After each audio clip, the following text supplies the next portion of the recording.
नीट paper फुटी प्रकरणामध्ये एक नवी अपडेट. शुभम खैरनारच्या संपर्कात असणाऱ्यांचा तपास आता सुरू झालेला आहे.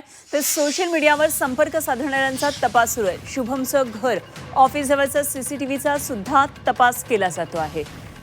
नीट पेपर फुटी प्रकरणातली ही अपडेट. शुभम खैरनार संपर्कात त्याच्या असणाऱ्यांचा सध्या तपास सुरू झालेला आहे. सोशल मीडियावर त्याला कोणी कोणी संपर्क केलेला होता या संदर्भातला सगळा तपास सुरू आहे. योगेश खरे आमचे नाशिकमधले प्रतिनिधी आपल्याबरोबर जाणून घेऊया काय नेमके या संदर्भातले अपडेट आहेत. योगेश, एकतर शुभम खैरनारच्या संपर्कात जे जे आलेले होते, कोणी कोणी संपर्क केला होता, मग तो सोशल मीडियातून असू देत किंवा ऑनलाईन असू देत, या संदर्भात आता तपास सुरू असल्याचं कळते. काय नेमके याबाबतचे तपशील आहेत?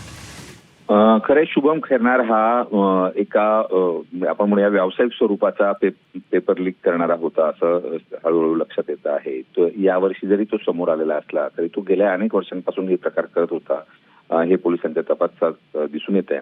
त्यासाठी त्याने खास एक ऑफिस भाड्याने घेतलेलं होतं ज्या ठिकाणी सर्वाधिक क्लासेस हे नीटचे आणि जेईचे होत असतात.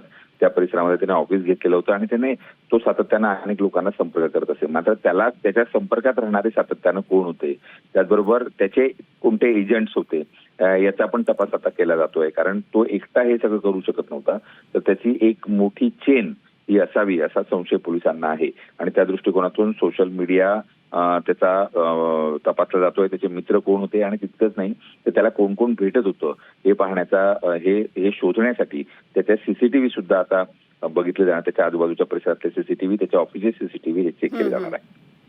ठीक, धन्यवाद योगेश. दिलेल्या या सगळ्या सविस्तर माहितीसाठी. अपडेट वेळोवेळी जाणून घेत राहू. तुर्तास धन्यवाद. योगेश खरे आमचे प्रतिनिधी आपल्याबरोबर होते.